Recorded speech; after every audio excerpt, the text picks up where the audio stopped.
Tu veux pas? On va changer l'habitude. On se met comme ça. Je dis, oh yes!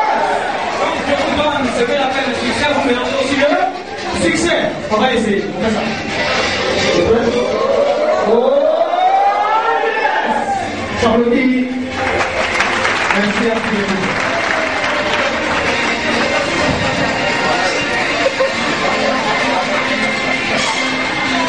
Alors, le présentateur, merci pour ce que vous avez fait. Je pense qu'on dit l'eau qui est bien, c'est celle qui sort de la bouche du capot. Bon, est-ce que ça vaut la peine que je vous présente? Je suis Christ Ange Merlin, il faut retenir le reste. Au cours de cet entretien, vous allez prendre de beaucoup de choses et puis vous allez tirer vous-même, je pense, que la meilleure présentation. Mais comme on est tellement habitué aux promotions, voilà ce que je vais vous demander de retenir. Conférencier, consultant en psychologie leadership, et ce que les Américains appellent les peak performance. Ma stratégie, c'est de vous porter pour vous emmener à un niveau supérieur. Et c'est pourquoi, lorsqu'on m'a demandé de venir intéressant, c'est que nous allons directement dans le fond du sujet. Alors, voilà ce qui m'intrigue chaque fois que je suis en face des gens. Pourquoi est-ce qu'on se sent limité? C'est pourquoi le thème que j'ai choisi d'aborder avec vous ce soir, c'est exploser vos limites. Il faut noter ça. Je vais avoir quelque chose de noter. Exploser vos limites. Ce soir, on va tellement exploser les limites qu'en sortant ici, tout le monde sera trempé de sueur. Celui qui n'est pas trempé de sueur, on va le mettre dehors. On applaudit pour moi.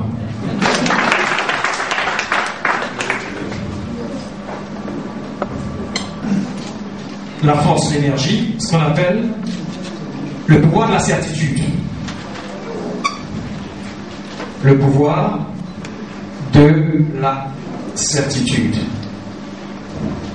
Deuxième, on va voir ce que j'appelle vos autosabotages. Les auto-sabotages. Bon, si je me trompe, là, corriger ce vos copines, parce que j'ai fait qu'ils sont très forts en français. Moi, ils aiment parler, vous savez écrire. Et surtout, on n'écrit pas beaucoup avec moi, mais celui qui écrit beaucoup, il est bien. Bon, après l'auto-sabotage, on a comment apprendre à créer une vision. Ça s'appelle le CCR. Comment apprendre à créer une vision. Donc, créer une vision. Dans cette partie, on verra les stratégies. Comment vous allez faire pour quitter là où vous êtes pour arriver là où vous souhaitez être. Quand vous avez une vision, c'est bien d'avoir une vision, mais il y a des choses qui font que l'intérieur, qui est entre ce que vous croyez être véritablement et ce que vous voulez avoir. Et tant qu'il y aura ce conflit entre ce que vous croyez être et ce que vous souhaitez avoir, jamais vous ne pourrez atteindre ce que vous voulez, quel que soit ce que vous souhaitez avoir. Et donc ici, nous allons étudier qui vous avez cru être hier. Aujourd'hui, vous êtes le fruit de qui vous avez cru être hier. Demain, vous serez le fruit de qui vous croyez être aujourd'hui. Et donc, on va apprendre à redéfinir notre identité, de rhabiller ce nouveau manteau, ce nouveau moi. Voyez-vous? Et à la fin, on va faire des choses. On va aller ici à Hollywood. Ça, c'est la partie que j'aime le plus dans tous mes séminaires, exploser aux limites. Et à Hollywood, que ce soit ici, que ce soit et en Côte d'Ivoire, au Bénin, au Togo, au Cameroun. Bon, j'aime cette partie. On va aller à Hollywood. On va faire l'exercice magique. On s'applaudit. Ici, on n'est pas venu copier, on est venu vivre. Alors, voilà ce qui m'intéresse. D'entrée de jeu, le communicateur est en train de présenter Christ Ange Merlin en tant que précurseur de la méthode Anthony Robbins. Anthony Robbins, c'est le numéro 1 mondial du coaching. Quand vous entendez parler de coaching, c'est la stratégie qui permet aux gens d'ordonner la vie des personnes, de la conduire jusqu'à ou encore des entreprises pour qu'elles atteignent leurs objectifs. Mais il y a plusieurs sortes de coaching. Et le numéro 1 mondial, qui fait près de 18 000 places assises, 20 000, souvent 28 000 places assises, c'est Anthony Robbins.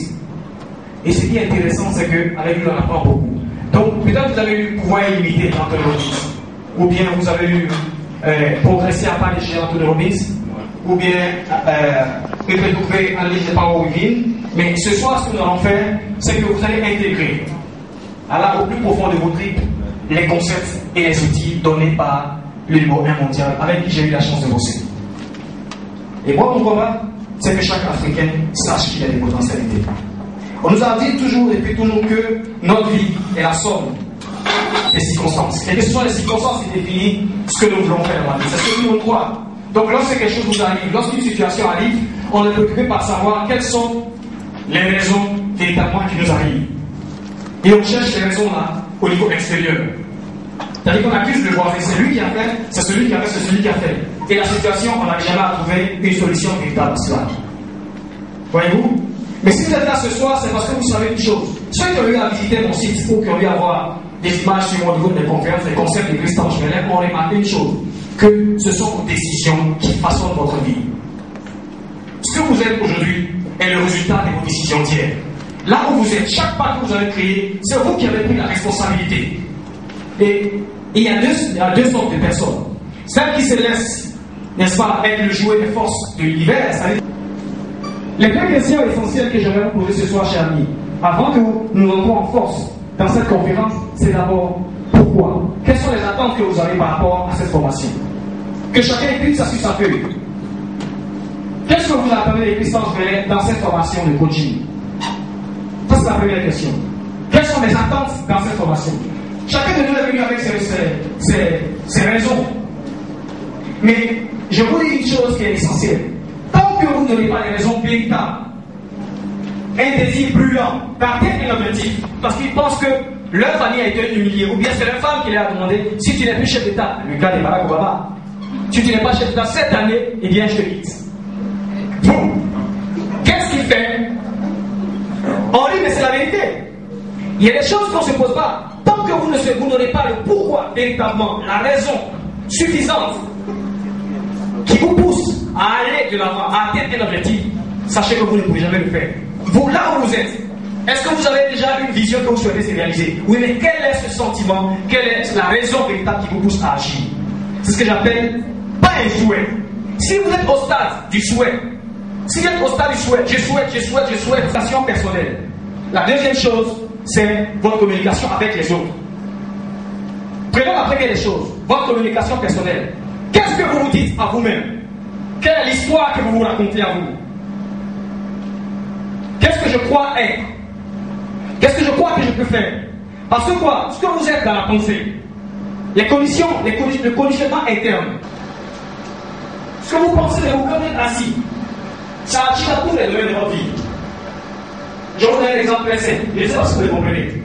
Alors voilà quelqu'un qui sort de chez lui, toute la journée a été bonne. Tout s'est bien passé. Tout s'est bien passé. Mais juste en entrant, il arrive une raison. 90% de la journée s'est bien passé, mais juste en entrant, il arrive une raison. Et il va se focaliser sur ce qu'il a dit comme des raisons à cette seule minute de la journée là, pour juger tout ce qui s'est passé dans la journée. Et la journée va finir par se gâcher. Il va faire ce qu'on appelle les sauts d'humeur à la maison. Et les sauts d'humeur vont entraîner une réaction de votre partenaire. Et vous faites ce qu'on appelle l'association des codes. Et finalement, vous arrivez à. Lors de notre conférence, je vais expliquer. Vous avez ce que nous faisons pour créer les divisions à la maison, les tensions, les conflits. Vous collez une image directement à la relation que vous avez. L'image négative que vous avez vécue, vous la collez directement à votre partenaire, soit à monsieur ou à madame. Et chaque fois que vous la voyez, vous sentez déjà énervé. Voici un problème. Quelqu'un vous dit, je n'ai pas pu être à ton repas parce que j'étais. Oui. En fait, je n'ai pas pu être à ton repas parce que.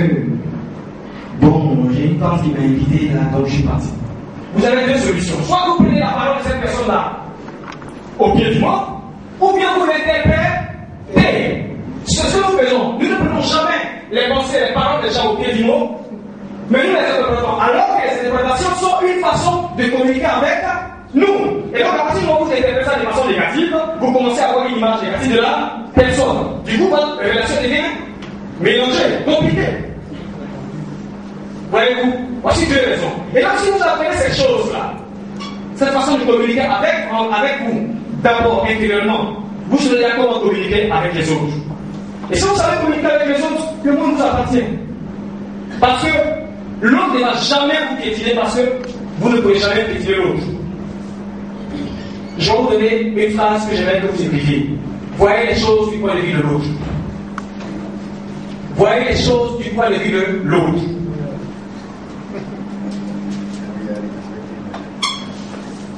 allez voir un boutiquier. Le boutiquier ne vous vend pas ce que lui aime. Vrai ou faux? Vrai. Tout le monde répond vrai ou faux? Yes. Ok, on répond yes. Vrai ou faux? Yes. Soyez vivants. J'aimerais voir tout le monde dans la salle. On s'applaudit?